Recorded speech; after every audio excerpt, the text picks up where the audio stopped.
Welcome. We're so glad that you have decided to join us for this time of worship. Whether you're part of one of our regular congregations, whether you're part of our growing online community, or whether you've just stumbled across this page, it's my prayer that you will discover something of God within it. I want to affirm this morning that God loves you, God likes you, and that God deeply, deeply cares for you. And so whether you've been a Christian since you were knee-high to a grasshopper, or whether you don't know God yet at all, may you discover God afresh this morning through this worship. As we hear the scriptures read, as they're preached, as we pray together, my prayer is that you will meet God and you'll be transformed by that loving, warm, generous embrace that God gives to all people. Good morning and welcome to this worship service. This morning we're going to be looking at the last in our series on Ruth. Next week we're going to start a new series, and the new series is going to be called I Believe in What? Often in life we are given seasons and times to live maybe simpler or less busy lives, and right now we've been handed that. For some of us that's a joy, for some of us that's a pain. But it's a good time, actually, I think, to refocus ourselves. What are the core beliefs? What are the things we actually believe?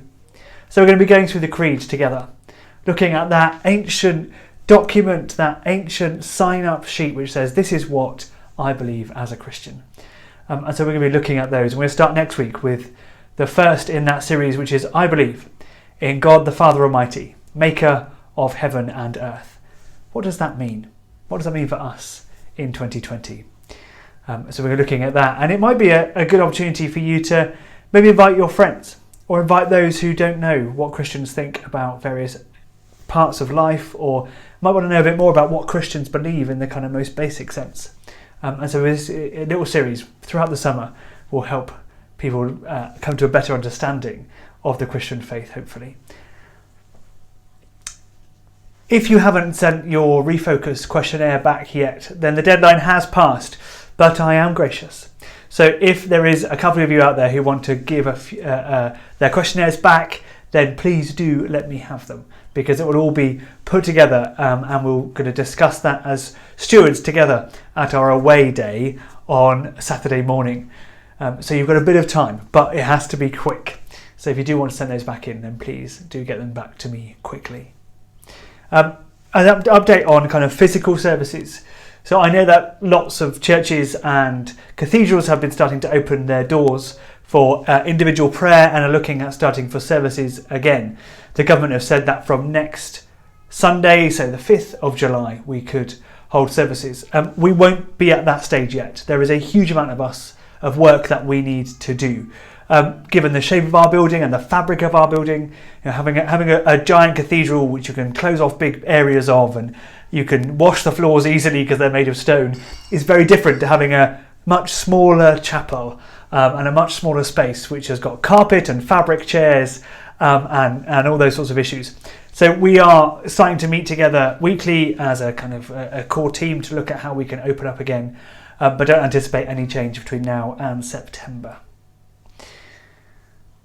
This week we have a celebration in our midst. It is the 50th anniversary of David Reed's ordination. So I went to see him yesterday, socially distanced of course, to take him a cake on behalf of all of you at Bridge Street and St Andrews, and indeed the wider Kennet and Test Valley circuit. And I got him to say a few words. Good morning. Well, the Methodist Conference is in session, even if virtually. And today would have been the day when ordinations take place, the Sunday afternoon of conference. You will recall Carmel's ordination. 50 years ago, things were different. Ordinations took place on a Tuesday evening. And that's what I was doing 50 years ago this coming Tuesday, on the 30th, being ordained. And I've lasted the course, amazingly, for these 50 years. And so this is some celebration. I had intended to ask if I could be appointed to lead worship and celebrate Holy Communion at Bridge Street, but it cannot be. I'd also let out to Andy that there would have been cake. And lo and behold, he has appeared this afternoon, this being Saturday afternoon recording, with the cake.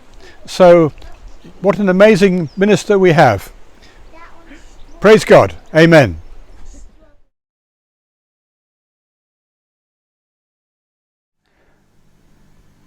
We come to the end of our journey with Naomi and Ruth and Boaz this morning. I hope over these last few weeks you've found yourself getting to know the characters a bit better. And hopefully you have found yourself getting to know the entire book of Ruth a bit better than perhaps you knew it beforehand. We could look at Ruth chapter 4 as the happily ever after chapter. And indeed, that does seem to be a little bit of what's in the narrator's mind. But there's far more to ponder, far more to question, far more to think about than just the happily ever after. So let's dive right in and let's hear Ruth chapter 4 as Caroline brings us this reading. The reading today is Ruth chapter 4, and I'm reading from the New International Version. Meanwhile, Boaz went up to the town gate and sat there. When the kinsman redeemer he had mentioned came along, Boaz said, "Come over here, my friend, and sit down." So he went over and sat down. Boaz took 10 of the elders of the town and said, "Sit here," and they did so. Then he said to the kinsman redeemer, "Naomi, who has come back from Moab, is selling the piece of land that belonged to our brother Elimelech. I thought I should bring the matter to your attention and suggest that you buy it in the presence of these seated here, and in the presence of the elders of my people. If you will redeem it, do so. But if you will not, tell me, so that I will know. For no one has the right to do it except you, and I am next in line." "I will redeem it," he said. Then Boaz said, "On the day you buy the land from Naomi and from Ruth the Moabitess, you acquire the dead man's widow, in order to maintain the name of the dead with his property." At this, the kinsman redeemer said, "Then I cannot redeem it, because I might endanger my own estate. You redeem it yourself. I cannot do it." Now, in earlier times in Israel, for the redemption and transfer of property to become final, one party took off his sandal and gave it to the other. This was the method of legalizing transactions in Israel. So the kinsman redeemer said to Boaz, "Buy it yourself," and he removed his sandal. Then Boaz announced to the elders and all the people, "Today you are witnesses that I have bought from Naomi all the property of Elimelech, Kilion, and Mahlon. I've also acquired Ruth, the Moabitess, Mahlon's widow, as my wife, in order to maintain the name of the dead with his property, so that his name will not disappear from among his family or from the town records. Today you are witnesses." Then the elders and all those at the gate said, "We are witnesses. May the Lord make the woman who is coming into your home like Rachel and Leah, who together built up the house of Israel. May you have standing in Ephrathah and be famous in Bethlehem. Through the offspring the Lord gives you by this young woman, may your family be like that of Perez, whom Tamar bore to Judah." So Boaz took Ruth, and she became his wife. Then he went to her, and the Lord enabled her to conceive, and she gave birth to a son. The woman said to Naomi, "Praise be to the Lord, who this day has not left you without a kinsman redeemer. May he become famous throughout Israel. He will renew your life and sustain you in your old age. For your daughter-in-law, who loves you and who is better to you than 7 sons, has given him birth." Then Naomi took the child, laid him in her lap, and cared for him. The women living there said, "Naomi has a son," and they named him Obed. He was the father of Jesse, the father of David. This then is the family line of Perez. Perez was the father of Hezron, Hezron the father of Ram, Ram the father of Amminadab, Amminadab the father of Nahshon, Nahshon the father of Salmon, Salmon the father of Boaz, Boaz the father of Obed, Obed the father of Jesse, and Jesse the father of David. No sooner had Boaz gone up to the gate and sat down that the next of kin whom Boaz had spoken of passed by. Ruth chapter 4 verse 1. How convenient. We don't need to think back too far in the story to remind ourselves of another time like this, when Boaz just happened to turn up at just the right time to find Ruth in the field. And here we find Boaz turning up at just the right time again to find the next of kin. We've spoken before in this story about how there's this interplay between God's providence and human agency. And I suspect that's what's going on here. Yes, God's providence, but also it seems that Boaz has been working behind the scenes again. Boaz asks the man to sit down. Interestingly, Boaz doesn't call the man by his name. In fact, most of our English translations are really quite generous when they say, "My friend, sit down," because the word is translated in a much better way of such and such or so and so. The word appears in 2 Kings 6 when King Aram says, "We'll set up camp in such and such a place." So you could almost translate the words to read, "Ah, here he is, come, sit down." Not quite "you so and so" in our same English phrase, but not far off. And I think this is part of the narrator's ploy, not to call him by his name, because it shows that this man is a minor character in the story. Indeed, that this man is a minor inconvenience in the story as a whole. And so the man sits down and waits for a bit as Boaz goes off and gets 10 people to witness what's about to happen. We have no idea if the man knows what's going to happen, but suddenly he's sat down and surrounded by Boaz, the most prominent man in the area, and 10 witnesses. If I was the man, I think I'd be somewhat concerned at this point. And so Boaz sets about laying the issues down for the man. "Naomi," Boaz says, "the one who has come from Moab, or come back from Moab, is selling a piece of land that belonged to our kinsman Elimelech." And now, there are 2 things to think about in just that sentence. The first thing is we return to this phrase, the Moabite, or the one who comes from Moab or comes back from Moab. Here Boaz seems to want to emphasise that Moabite, that foreign connection again. And the second thing is, hang on, Naomi has a field that she's going to sell. If Naomi has a field, why then doesn't she work that field and harvest on that? If the field is in a bad state and is unproductive, why can't she bring it back into productivity? Or is there some sort of covenant on it that means that she can't work it unless her husband is alive or around? Or why can't Naomi sell this herself and take the money and set herself and Ruth up with the cash from that sale? We simply don't know the answers to these questions, but it does raise a lot of questions in my mind. But we do have to assume, however, that whatever the reason for Naomi not being able to sell the field herself or live off the field she owned, that reason must have made sense to the hearers at the time.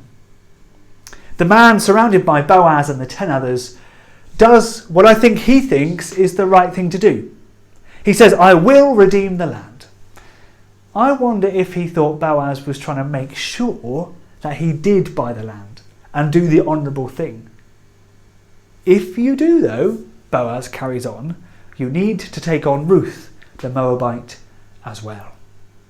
Here we are again, back to that phrase, the Moabite. It seems patently clear that Boaz doesn't want the man to redeem the land, and so he almost pulls out all the stops to make sure he doesn't. He almost goes into that politician mode. But if you do, great, but if you do it, then you need to be aware that if you do that, then this and this and this will happen, and are you sure you want all that to happen? So the man takes off his sandal and hands it over as a way of handing over the sale to Boaz. I always wonder if he got his shoe back to walk home with. Don't know. And this sandal exchanging is interesting, but it's interesting because the narrator says it was the custom in former times, which suggests that this episode in Israelite history wasn't written down for quite some time until after it happened. We know anyway that this is the case because at the end there's this genealogy which speaks of the different generations. So we know the story was written down quite a way in the future. So that leads to the question of why was it written and when was it written? Because the chapter culminates with this focus on David. And it seems to be clear that this story was written at a time partly to show the way in which a peaceable community should or could live under the rule of David as king, as opposed to the judges, as opposed to what they had before. Perhaps there's a crisis going on to show what life is like under David compared to beforehand. But there's something else that happens in this chapter which we shouldn't miss, and that's that God turns up. All throughout the book of Ruth, God is the God in the background. God's the God who only turns up occasionally, and God shows up twice in terms of kind of seeing something miraculous happen and things being directly credited to God's intervention. The first thing was the famine that ended at the beginning of the end of the first chapter, and the second thing is here when Ruth conceives a child. Boaz convinces the man to give up his right of the field, and then the family, and he goes off and marries Ruth, seemingly the same day, or at least very quickly afterwards. And we read that it says, and the Lord made her conceive. She hadn't had any children with her first husband, but now she conceives quickly with Boaz, which actually I think suggests it wasn't Ruth's problem. I'll leave that there. Ruth has a son, which is then handed over to Naomi. It's a custom in many cultures around the world for grandmothers to play an active role, even a prominent role, in raising their grandchildren. And that seems to be what's going on here in this story. But I can't help feel bad for Ruth, feel sad for Ruth. She gives birth to a son and is handed over to Naomi to look after. And the community name him Obed. Not even Ruth or Boaz get to name him. I don't know what Ruth would have felt about that. But you do notice that in this chapter, in which Ruth and Naomi are central characters, they're part of a wedding, they're part of giving birth, part of founding this great line down from Boaz through to David, and then for us on to Christ. Neither Naomi or Ruth say anything. There's not a word attributed to them. Everything in this chapter is done to them rather than with them. And I think this speaks volumes. Yes, this is a story of a peaceable community which is gentler and kinder than what has gone before it. But it's also a story, though, in which women aren't given a voice, aren't allowed to make decisions for themselves, and are wholly beholden to men. It's a great story of a great community in many ways. But it's also one that needs critiquing. It's not a story that we should take and accept as the way in which we are to do life. It's a story of how we can and should show loyalty and kindness to each other. Yes, absolutely. But it's not a story in which we should emanate the society in which it's set. Because it's not a story of equality. It's not a story of all people being free. It's not a story of there being neither Jew nor Greek, slave nor free, male nor female, for all are one. It's a story of gentler, kinder relationships. But it's not a story of equality. And it's not a story that we should accept just on the face of it. Ruth has a child. It doesn't even get to name that child. The community does. Which, as far as we can tell, is really quite unusual. And she doesn't get to raise her child. Naomi is the one who is credited as having a son in the story, which is just a bit strange. It's a fabulous story. And there are a few things which we can pull out, a few themes which we can pull out So let's look at those 4 themes now. As we come to the end of this book, I want to quickly look at 4 themes which we've seen throughout the story, which might make us think about church, might make us think about our purpose and our mission as church, how we can empower people and care for people as a church community. These themes I'm going to mention are raised and picked up by Catherine Doob Sarkenfeld in her book on Ruth. And the first is almost self-evident. The first theme is that no one should go hungry. The story we've read is set in a scene of potential starvation, in a scene of famine and hunger. The solution at the time was to allow the scraps of the leftovers of the harvest to be collected by those who were in need and those who were hungry, which was great during harvest time. Last year in Andover, 40% of the users of the food bank went there because they had low incomes. Another 30% on top of that went because of benefit delays. So not far off half of all the users of our food bank locally went simply because they do not have enough money to make ends meet. If we learn anything from Ruth and from hunger, it's that it's the community's role to feed those who are hungry when they simply have no way of feeding themselves. The second theme is that loneliness and despair and grief should be taken seriously. Naomi's grief permeates throughout the story, and it took a lot from Ruth to care for her and support her, and it was a worthy sacrifice. It was costly for her. Ruth gave up her home and her faith to follow Naomi. Now, I'm not suggesting that we do that, but how can we as a church offer sanctuary to those people who are lonely and are grieving? Because loneliness and grief are not short-term problems or short-term fixes. They're not problems at all, actually. But they're journeys which we go on with people. Journeys of restoration and of recovery. We help people to move from when they've had blessing and they've experienced loss and help them back into blessing again. How can we be part of that journey to the restoration of blessing again? The third is that children are valued, absolutely, but so are older people. People who bring wisdom and kindness and perhaps a different pace than what we're used to.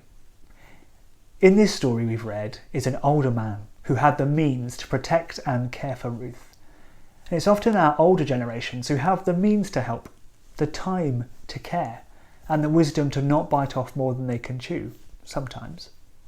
So how do we continue to love and care for those who are slightly older within our communities, alongside valuing and caring for children and families, but in a society that idolises youth, and a church that has done the same? How do we love and care for those who are on the older margins of our communities? And talking of margins, that's the last theme. To think about how we treat those who have been treated as other for so long. People who have been treated as the other because they're an outsider, they're foreign, they don't fit into the mould of church. How do we help those people? People who are often cautious about opening up, cautious about getting involved because, well, that experience says that will be costly for them. They experience pain doing that. People on the margins might be a bit bristly to start with, might try and force their way into the centre to be included in things. But those of us on the centre who naturally fit in a situation like church are called to move out to the margins. Boaz is absolutely the centre of his community, but he goes out of his way to move to the margins to find Ruth, to spend time with Ruth.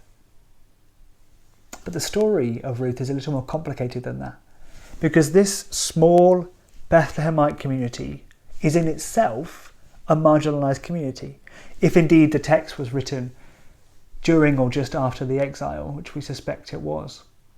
The community would have itself been marginalised within the wider country and within its wider context.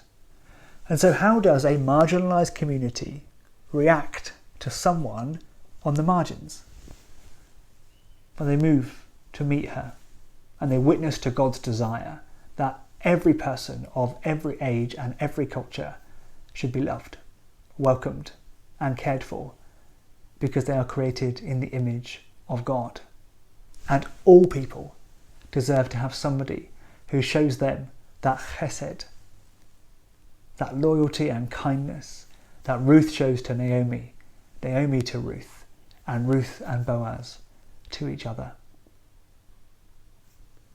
I can't help but think, if the church, not just our church, but the church, embraced these 4 themes of not allowing people to go hungry, of showing loving, journeying grace to those who are lonely and those who are grieving, of not idolising youth but caring for all people of all ages and particularly valuing our older generations, and of trying to purposefully move out to the margins to meet those on the edges, those who have been thrown aside or those who have been rejected from the centre.